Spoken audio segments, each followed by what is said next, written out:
Bonjour tout le monde, mon nom est Daniel Lafrance, bienvenue à un autre tutoriel sur le logiciel After Effects. Je vous invite à vous abonner à ma chaîne, bien entendu, et partager mes vidéos le plus possible. Je vous prépare le mardi un truc rapide et le vendredi, comme aujourd'hui, un tutoriel plus complet. Pour ce tutoriel, j'utilise la version d'After Effects CC 2014 version 13.2 et le plugin Element 3D version 2 de Video Copilot. Donc c'est possible que si vous possédez des versions antérieures, que certaines fonctionnalités ne soient pas disponibles pour vous. Aujourd'hui, ce qu'on va voir, c'est comment faire l'extrusion d'un logo dans After Effects avec le plugin Element 3D à partir d'un masque créé dans Illustrator. Alors je vais vous montrer ce matin qu'est-ce que ça donne comme résultat. Alors dans mon preview ici, on voit ici le logo qui est animé, qui tourne de gauche à droite, et la pastille qui fait un demi-tour pour nous révéler la vidéo qui est en arrière, accrochée après la pastille. Donc c'est assez facile à faire, donc je vais vous montrer comment on fait ça à partir d'une nouvelle composition. Donc on va créer une nouvelle composition. Les paramètres ne sont pas importants, ça fait partie de mon projet à moi. Si vous avez un projet différent, vous mettez les paramètres au projet, aux dimensions du projet que vous avez.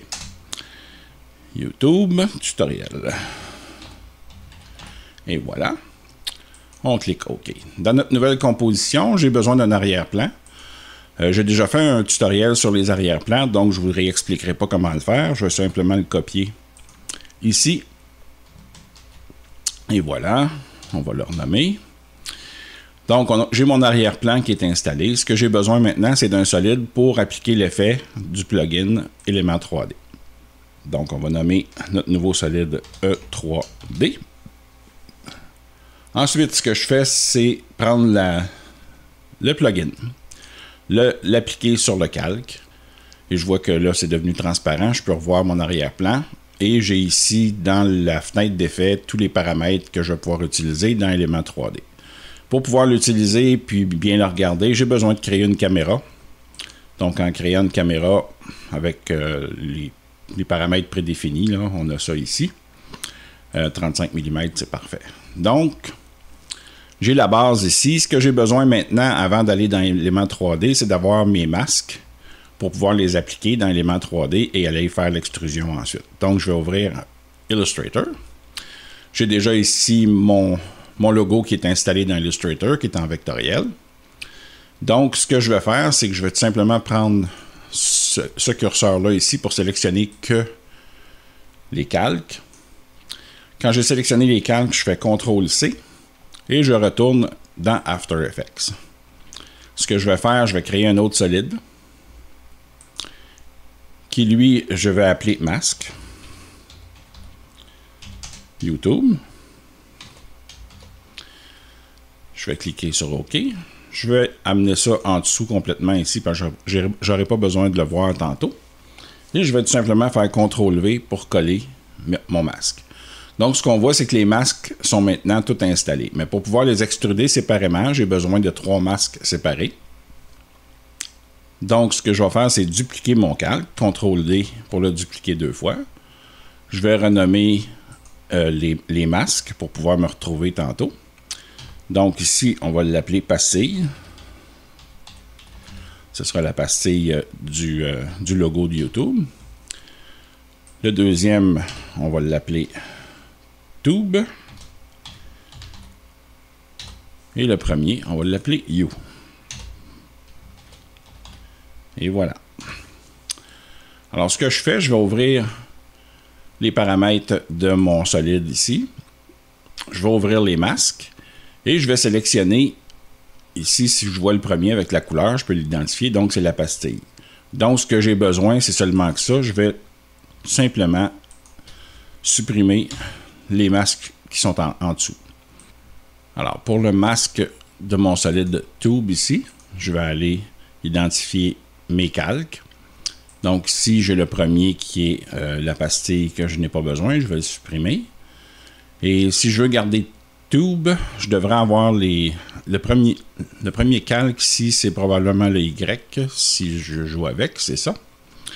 Alors, ce qu'on va faire, c'est qu'on va tout simplement déliter les 4 premiers, c'est-à-dire supprimer les 4 premiers, excusez mon anglicisme encore, pour garder seulement le mot tube dans ce solide-là. Et on va faire la même chose avec le troisième calque. On va enlever la pastille.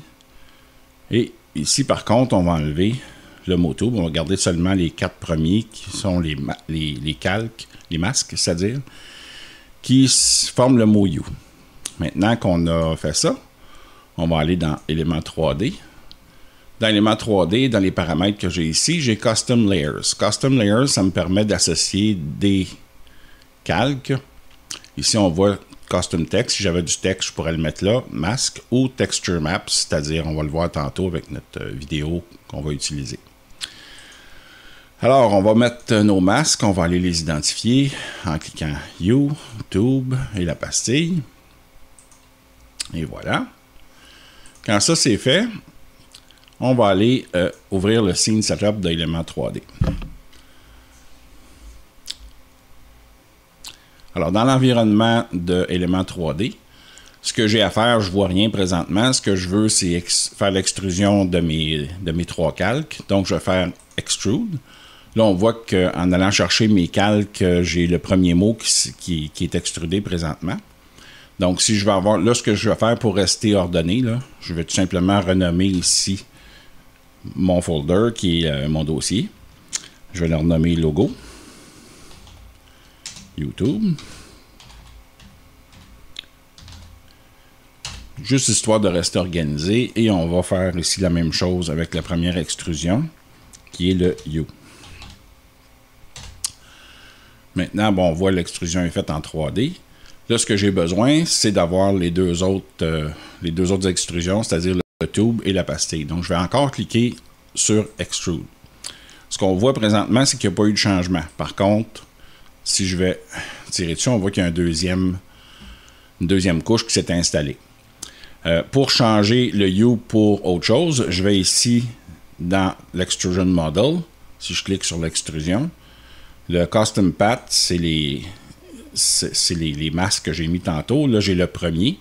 Si j'associe le deuxième, donc je vais avoir le mot tube qui va être là.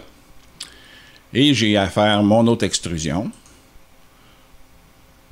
où là, je vais avoir ma pastille. Donc, ce que j'ai à faire, c'est mettre le Custom Path 3. Et là, j'ai mes 3 morceaux qui sont là présentement. Alors, ce que je vais faire maintenant, c'est aligner tout ça ensemble pour que ce soit plus joli, n'est-ce pas? On va renommer aussi les couches, les calques, pour que ça soit plus facile à manipuler. Donc, celui-là, c'est le tube. Et le dernier, la pastille. Et voilà. Donc, ce que je vais faire, c'est prendre, pour commencer, ma pastille. Je peux tout simplement enlever les autres pour ne pas les voir présentement. Je vais la ramener à sa position initiale pour être capable de travailler avec. Si je veux être sûr de replacer ça au bon endroit, je vais aller sur la vue du dessus et tout simplement me replacer au centre. Ça va être plus facile quand je vais manipuler mon axe là, pour regarder ce que je fais. Maintenant, on va s'occuper de l'extrusion de cette première pièce-là. Donc, je vais aller sur le Bevel 1 ici. Je vais commencer par extruder ça un peu plus large. Disons, allons jusqu'à 5. Pas 50, mais 5. Et voilà. Pour que mes coins soient plus arrondis, ce que je vais faire, c'est que je vais augmenter tout d'abord mes segments pour que ça soit plus lisse quand je vais agrandir le bevel size. Et ensuite, ce que je vais faire, c'est agrandir le bevel jusqu'à ce que ce soit à mon goût. Disons jusqu'à 5 aussi. Et voilà. On voit ici qu'il y a juste un côté qui a été extrudé avec le bevel. Donc, ce qu'on a à faire ici, c'est Bevel Backside. On clique ici, puis on a les deux côtés. Donc, ça, c'est pour l'extrusion de ma pastille. Maintenant, pour que ce soit plus lisse, ici, on voit que c'est quand même un petit peu rough. Ce qu'on va aller faire, c'est qu'on va tout simplement aller cliquer sur notre item et on va aller en test tessellation en anglais. C'est pour aller raffiner un petit peu. Au lieu de mettre extreme, là, pour que ce soit trop compliqué, on va mettre juste ultra et on va déjà voir changer un petit peu notre pastille ici. Ce que ça donne, ça nous donne un petit peu plus de... Seulement wireframe, on voit qu'on a ajouté un peu de définition à notre image. Donc, on va revenir comme ça ici. Ce qui me reste à faire, c'est mettre la couleur de la pastille. Donc, pour mettre la couleur de la pastille, je vais aller retourner dans Illustrator. Je vais cliquer à côté pour sélectionner seulement que la pastille. Je vais double-cliquer sur ma couleur et ici, j'ai mon code de couleur qui est installé là. Je vais simplement le copier et retourner dans After Effects. Ici, dans mon bevel, je vais aller dans les Basic Settings, qui est mon Diffuse Color. Et je vais tout simplement coller mon code de couleur ici. Et voilà pour la couleur. Maintenant, ce qui me reste à faire, c'est travailler un petit peu la réflexion et l'illumination, si je veux, et tout ça. Donc, pour faire ça, ben, je vais aller ici, un petit peu plus bas. Reflectivity. Si je veux mettre un peu de réflexion, je peux monter ça ici, environ à 15.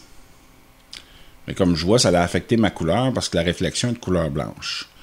Donc, tout ce que j'ai à faire, c'est de cliquer ici et de recoller mon code de couleur pour que ce soit identique et avoir un beau reflet comme du plastique bien lisse ou du métal, là, tout dépendant de ce qu'on cherche. On a un paquet d'autres options. Là, si un jour j'ai le temps, je vous ferai un tutoriel sur comment tout ça fonctionne. Mais pour l'instant, ça donne le résultat qu'on a besoin. Alors, on va s'occuper du mot Tube maintenant. Là, je l'ai highlighté. On voit qu'il est en arrière ici. Ce qu'on va faire, on va commencer par le déplacer. On va le déplacer en avant. Et on va s'assurer qu'il soit inséré à l'intérieur de la pastille. Donc, ce qu'on va faire pour que ce soit plus beau, on va simplement s'occuper de la texture ici. On va laisser de la couleur blanche. Mais ce qu'on va faire pour que ce soit plus flashy un petit peu, on va y mettre de la réflectivité environ à 15 aussi. Et pour que ce soit plus blanc, on va aller à l'illumination ici. Puis on va grimper ça un petit peu, je dirais jusqu'à 20 ou 25, là, même 20 c'est suffisant. Donc on a une belle pastille avec le mot Tube inséré dedans. Ce qui reste, c'est compléter avec le mot You en avant pour finaliser le logo. Alors ce qu'on va faire, on va l'highlighter lui aussi. Là, il est probablement à l'intérieur. Donc ce qu'on va faire, on va... Oups. CTRL Z. Ce qu'on va faire, on va le sortir de là.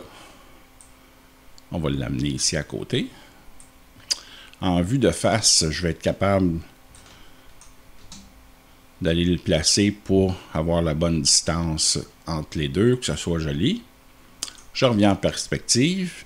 Et tout ce que je fais, si je veux avoir la même finition que Tube, je vais tout simplement copier mon matériel ici et le coller sur You. Donc, on voit ici, j'ai mon extrusion est presque terminée. Donc, ce que je vais faire pour que ce soit encore plus joli, je vais tout simplement prendre le You et le mettre plus épais, plus large, que ce soit plus consistant. Donc, on va aller dans le bevel du You. On va aller à l'extrusion et on va mettre ça à 5 comme l'extrusion de notre pastille. Et voilà, c'est pas mal joli. Donc, ce qu'on va faire, on va replacer ici l'axe à peu près au centre de notre pièce au complet. Et on va pouvoir venir replacer sur l'axe central pour que ça soit plus facile à travailler. Donc, on voit ici là que c'est un petit peu décalé. Donc, on va la mettre comme ça. C'est merveilleux tout ce qu'on peut faire avec Element 3D. On a la possibilité de travailler comme dans un logiciel 3D, même si ce n'est pas un. On ne peut pas faire de l'extrusion de nouvelles pièces là-dedans, malgré qu'on peut le faire avec certains primitifs qui sont ici. Mais on a quand même la possibilité de faire un tas de choses, puis de créer dans un autre logiciel 3D les pièces qu'on a besoin pour venir les manipuler là-dedans après. Donc, ça, c'est terminé pour tout de suite. Ce qu'on va rajouter maintenant, c'est un plancher pour pouvoir avoir notre ombre qui va se refléter sur notre arrière-plan. Donc, ici, on a j'ai sorti un primitif, un plan, ou un plan qu'on appelle. Je vais l'amener en dessous, un petit peu en dessous de ça, et je vais l'agrandir. Je vais tout simplement y mettre quelque chose d'assez grand pour que j'ai la surface là, pour pouvoir avoir ma réflexion de mon ombre. Et pour que ce soit possible, bien, je vais aller lui mettre un matériel qui s'appelle Matte Shadow. Quand j'installe Matte Shadow ici, là-dessus, ben, je suis capable de faire refléter l'ombre ou ce qu'on appelle Ambient Occlusion. C'est les ombres qu'on va avoir ici. Je peux le mettre là, ici, présentement, où on va avoir un petit peu d'ombre qui va se faire à travers les lettres, là, comme ça ici. Mais on n'a pas besoin là-dedans. Là, ce qu'on va faire ensuite, on va tout simplement retourner dans After Effects. On va utiliser notre caméra.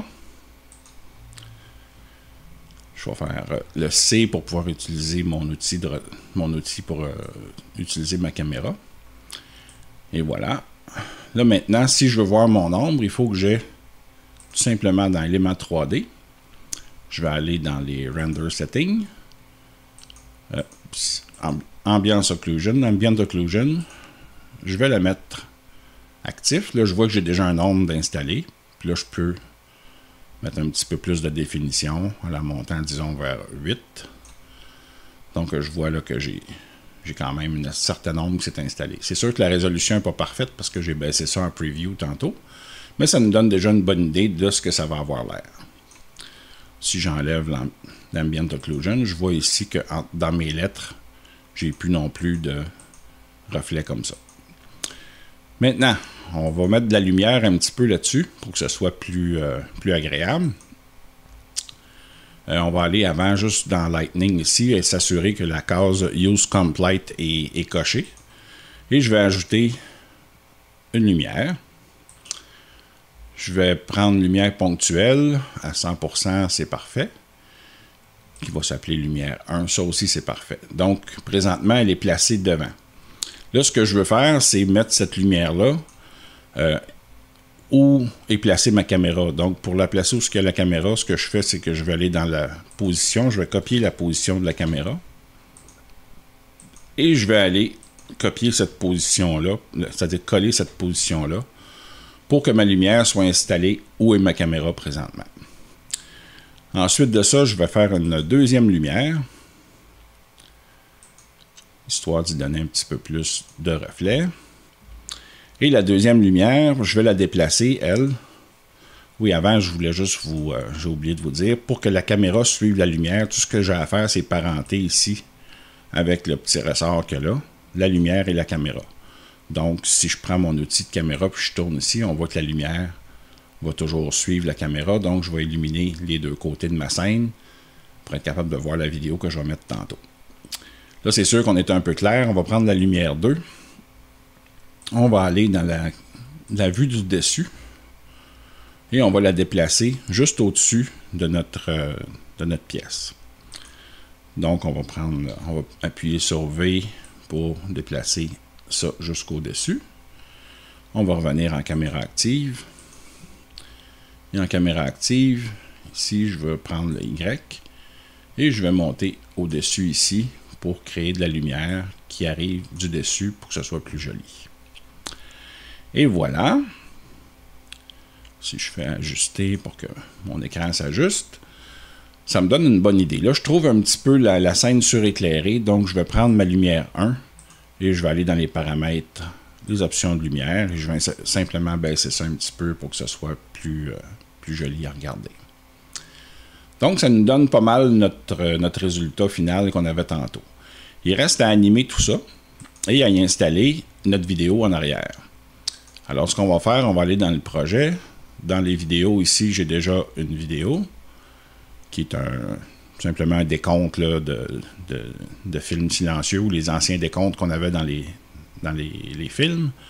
Je vais le mettre dans ma composition. Je n'ai pas besoin de le voir parce que je vais l'assigner à élément 3D.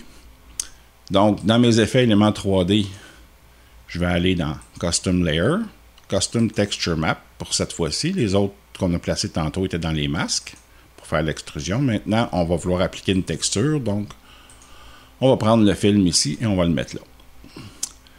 Je retourne dans mon Scene Setup où je retrouve mon logo avec le plan.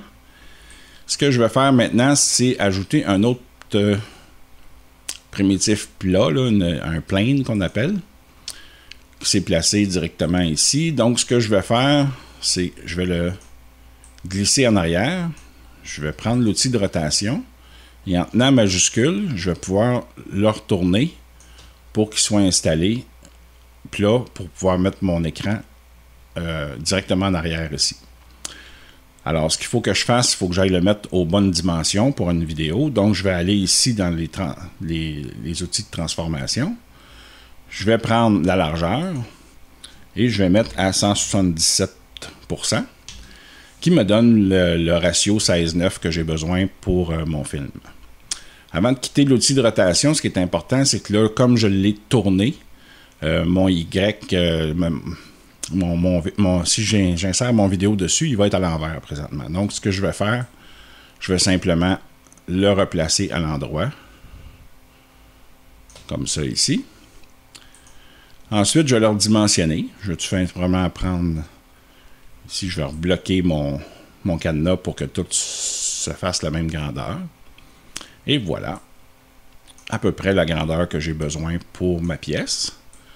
Et ensuite, je vais le positionner sur ma pastille. Donc, juste pour qu'il sorte comme ça, je vais aller vérifier où on est installé, là. Juste pour être sûr, on va le tourner comme ça, être sûr qu'il n'y a pas de glitch dedans, là, que tout est bien, puis qu'il a l'air vraiment collé après la pastille. On peut l'agrandir encore un petit peu. Et voilà. Maintenant, on va appliquer la texture. La texture étant la vidéo. Donc, si je vais ici, je vais sur ma texture. Ce que je vais faire, c'est tout simplement dans diffusion ici, je vais aller chercher mon custom layer qui est mon silent film. Et voilà, il vient d'apparaître en arrière ici et il est attaché après. C'est pas plus compliqué que ça. Donc, je peux mettre vidéo, photo, n'importe quel média, après à peu près n'importe quoi dans Element 3D. Puis, je vais pouvoir animer ça tantôt dans After Effects. Mais pour pouvoir animer la pastille avec le film et le tube, ce qu'il faut que je fasse à ce moment-là, c'est créer un dossier. Ce qui est merveilleux dans cette nouvelle version-là, c'est que je crée un dossier ici. Là, je vais commencer à renommer mes choses parce que là, on va se perdre. Écran. Donc, on a l'écran ici. On a le plane model, ça c'est correct, c'est mon plancher. Donc, ce que je vais faire, je vais prendre l'écran, je vais le mettre dans le groupe que je veux animer, la pastille et le mot tube, pour isoler ça, pour pouvoir animer seulement ça ici, que je vais appeler pastille.